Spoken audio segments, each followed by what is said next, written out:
ሰላም ለእናንተ ይሁን። እንደምናችሁ ውድ ቤተሰቦቼ፣ እግዚአብሔር የተመሰገነ ይሁን።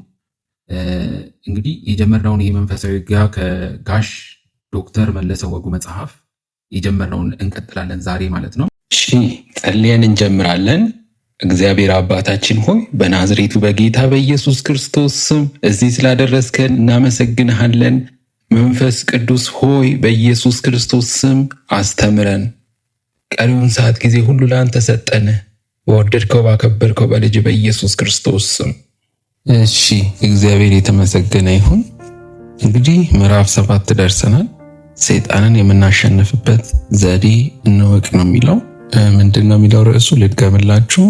ሰይጣንን የምናሸንፍበትን ዘዴ እንወቅ ነው የሚለው ማለት ነው። እንግዲህ ሰውም ሆነ እንስሳ አራዊትም ጭምር ማለት ነው የራሳቸው የሆነ የግል ጠላት አላቸው። ምንድን ያልኩትኝ? ሰውም ሆነ እንስሳ የትኛውም ፍጥረት አራዊትም ቢሆን በዱር አራዊት የሚኖሩ እንስሳትም ቢሆኑ የራሳቸው የሆነ የግል ጠላት አላቸው።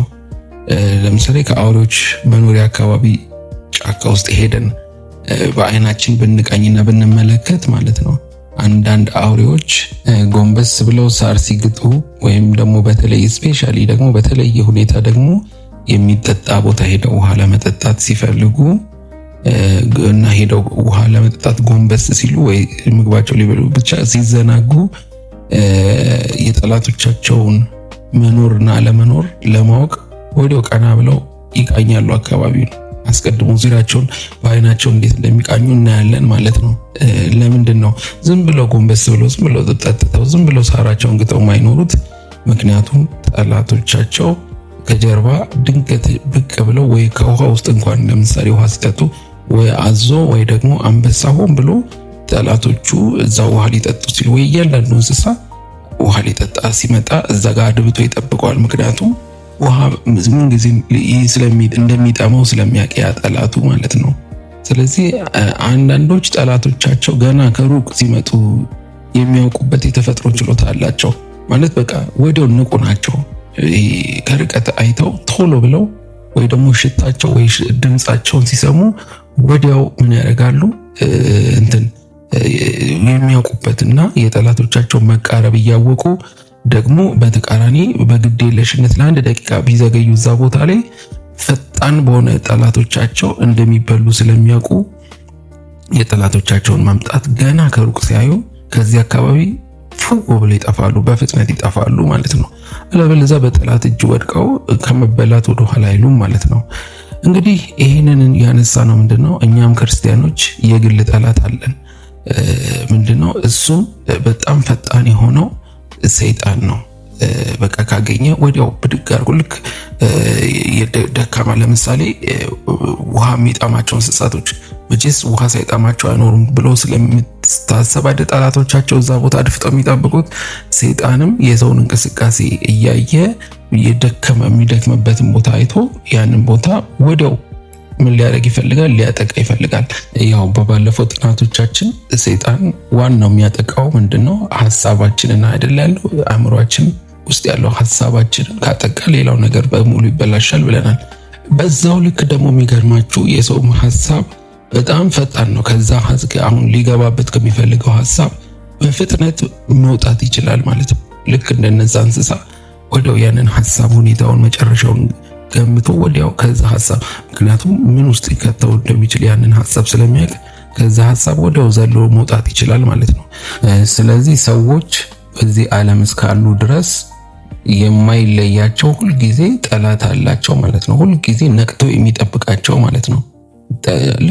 ልክ ጎንበስ ብለው ልክ እነዛ እንስሳት ተዘናግተው ሳር ሲግጡ ጠላት ከደረሰባቸው እንደሚበላቸው ወይ ደግሞ ውሃ ሊጠጡ ሲሄዱ ውሃ መጠጫው ቦታ አድፍጦ እንደሚጠብቃቸው ሰይጣን ይሄ ክፉ አውሬ እንስሳ ያኔ እንስሳት ላይ እኛም ሰዎችንም ልክ እንደዛው በህይወት እስካለን ድረስ በዚህ ዓለም እስካለን ድረስ የማይለየን ጠላት ሁልጊዜ ነቅቶ በመጠበቅ እሱም ሊያጠቃ ይፈልጋል። እኛም ደግሞ ሁልጊዜ ነቅተን በመጠበቅ መኖር እንደሚገባን እያሳሰበ ነው። እንግዲህ አሁን ይህ ጽሑፍ ማለት ነው እንግዲህ የምንኖርበት ዓለም ማለት ነው የጠላት መንደር ስለሆነ እኛ የምንኖረው በገነት አይደለም። ስለዚህ ይሄ የምንኖርበት ዓለም ደግሞ በጣም በከፍተኛ ሁኔታ እየተቆጣጠረ ያለው የጠላት መንደርም ስለሆነ የምንኖርበት ያለ ስጋት ተዝናንተን በቃ ፈታ ብለን ምን ጊዜም ቢሆን መኖር አንችልም ማለት ነው። ይህንን ማወቅ አለብን።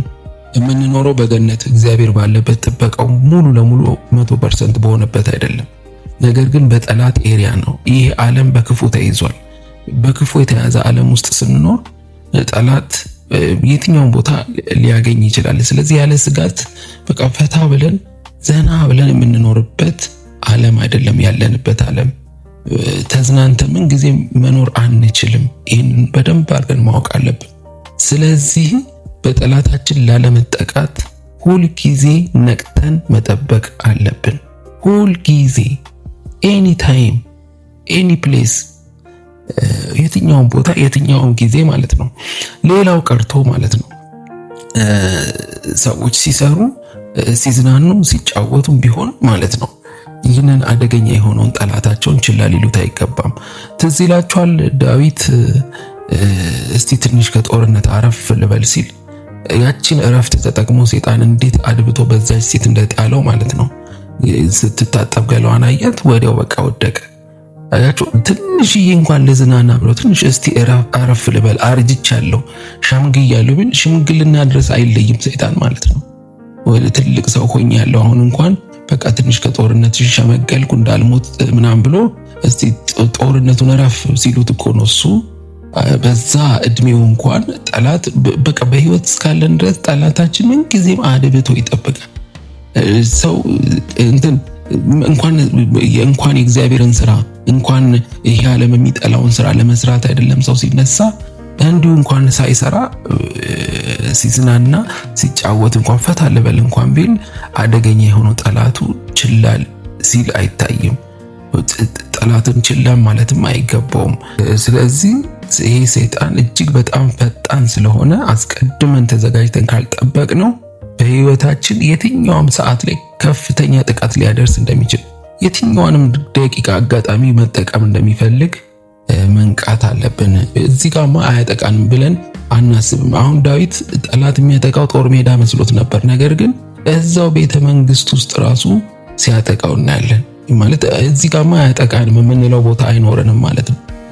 ይህ የአማኞች ሁሉ ጠላት ፈጣን ከመሆኑ ሌላ ይሄ ሰይጣን ሊያጠቃ ማንኛውንም እድል ከመጠቀም ከመፈለጉ ሌላ አደገኛና አጥፊ ነው።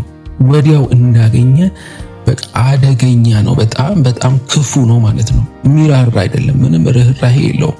ወደ አማኞች ዘንድ ፈጽሞ እንዳይደርስ ደግሞ ሊገታው የሚችል ስጋ የለበሰ ኃይል የለም። ማንኛውም ስጋ ለባሽ ይህንን ሰይጣን ሊያስቆም የሚችል ጉልበት ያለው ስጋ ለባሽ የለም። አንዳንድ እንስሳትና አውሬዎች ጠላቶቻቸውን የሚያሳስቱበት የተፈጥሮ ችሎታ አላቸው። ልክ ጠላቶቻቸው ሲመጡ አንዳንዶቹ ሮጦ በፍጥነት በመሮጥ ሌሎቹ ደግሞ ዘለው ጉድጓዳቸው ውስጥ በመግባት ሌሎች ደግሞ ወይ ዘለው ዛፍ ላይ መውጣት የሚችሉ ከሆነ ዛፍ ላይ ልክ እንደዛ ሁሉ አማኞችን ሰይጣንን የሚያመልጡበት መንገድ ብልሃት አለ ማለት ነው። ከሰይጣን ሊጠበቁ የሚችሉበት መከላከያ ሁል ጊዜ በሰይጣን ለመጠበቅ ፍጹም የተጋለጡ ስለሆኑ ለመጠቃት ምን ጊዜ ታውቃላችሁ፣ ምን ጊዜም አንድ ሰው አንድ ጠላት ሊያጠቃ የሚችልበት ዓለም ላይ ነው ያለነው እያለን ነው አይደለ? በሰይጣን ለመጠቃት ፍጹም የተጋለጥን በየትኛውም ሰዓት ልንጠቀም እንችል ስለሆነን ከሰይጣን ልንጠበቅ የምንችልበትን መከላከያ ምንጊዜ ማወቅ አለብን። ይህ ጠላት የሰውን ተፈጥሮ ድካም በመጠቀም በሰው ላይ ጉዳት ሊያደርስ ስለሚችል ኃይልና ጥበብ አለው። ያንን እንዴት አድርጎ የሰውን ድካም ይታወቃል እኮ የሰው የቱ ጋር ተዘናግቶ ልክ እንስሳት የዱር እንስሳት አይታችሁ ከሆነ ወይ እንቅልፋቸውን ሲተኙ ወይ ደግሞ ጎንበስ ብለው ሳራቸውን ሲግጡ ወይ ደግሞ ውሃቸውን ሲጠጡ ያቺን ክፍተት የመጠቀም ጠላት አንበሳም ለምሳሌ የሆነ እንስሳ ሊያጠቃ ሲፈልግ የሆነች ክፍተት እንደሚጠቀመው ሁሉ ሰይጣንም የሰውን ደካማ ጎን ተጠቅሞ ሊያጠቃ ይፈልጋል። አልፎ አልፎ ደግሞ ወደ አእምሯችን የሚመጡትን አንዳንድ የሰይጣን ሐሳቦች የራሳችን መስሎ ሳናቀው በሱ ሐሳብ ልንጠመድና ልንጠቃ ወይ ደግሞ ልንመራ እንችላለን። ሁልጊዜ አእምሯችንን መጠበቅ ያስፈልገናል የምንለው ለዚህ ነው። ምክንያቱም የኛ ትልቁ የውጊያ ጦር ሜዳ አእምሯችን ስለሆነ አእምሯችንን ወደ አእምሯችን የሚመጡ ሐሳቦች ሁሉም የእግዚአብሔር ሐሳቦች አይደሉም። ማለት ከልባችን ውስጥ የምናስባቸው ሐሳቦች የማንም ሊሆን ይችላሉ። ሰይጣን የሚያወራ ባለፈው በደንብ ስላነሳ ነው ይሄንን እዚህ ጋር ድጋሚ ማስታወስ አይጠበቅብኝም። የባለፈውን ጥናቶች እዋቸው። ስለዚህ ይሄ ወደ አእምሯችን የሚመጡ አንዳንድ የሰይጣን ሐሳቦች የራሳችን መስሎን ሳናውቀው በእሱ ሐሳብ ልንጠመድና ልንጠቃ ልንመራ ሁሉ ይችላል። የሚመራን ሁሉ ምን ሊሆን ይችላል? እሱ ሊሆን ይችላል። ሁልጊዜ አእምሯችንን መጠበቅ እንደሚያስፈልገን ለዚህ ነው እዚህ ይህንን ክፍል እያጠናን ያለው። ወደ አእምሯችን የሚመጡትን ሐሳቦች ምንጫቸውን ካላወቅን የሰይጣንን ዓላማና ፈቃድ በመፈጸም ላይ ብንሆንም እንኳን የሰይጣንን ዓላማ እየፈጸምን እንደሆነ ብንፈጽመው እንኳን የእግዚአብሔር ፈቃድ እየፈጸምን እንደሆነ መስሎን እንደሚሰማን የማድረግ ጥበብና ችሎታ ሊጠቀም ይችላል። እያደረግን ያለነው እየፈጸምነው ያለነው የሰይጣንን ዓላማ ሆኖ እንኳን እኛ እያደረግን የሚመስለን የእግዚአብሔርን ፈቃድ እየፈጸምን እያደረግን የሆነው እንኳን የሥጋን ሐሳብ የሆነ ነገር ግን የሚመስለን የእግዚአብሔርን ፈቃድ እየፈጸምን እንደሆነ የሚመስለንም ሁኔታ በዛ ውስጥ ልንታለልና በሰይጣን ውስጥ ሐሳብ ውስጥ ጸንተን ከእግዚአብሔር ሐሳብ የምንርቅበት ሁኔታ ሳይታወቀን ሁሉ በዛ የመጠቃቱን ሁኔታ የምናይበትን አንድ በአንድ ነጥቦች እናያለን። ለምሳሌ የመጀመሪያው ነገ ጌታ ቢፈቅድና ቢረዳን የሰውን የተፈጥሮ ዝንባሌ ሰይጣን እንዴት ያንን አውቆ በዛ እንዴት የተፈጥሮ ዝንባሌያችንን በዛ መልኩ እንዴት እንደሚያጠቃ እንዴት ደግሞ በዛ እንትን እንደምንል እናያለን ማለት ነው። እግዚአብሔር የተመሰገነ ይሁን። ሰላም ሁኑ።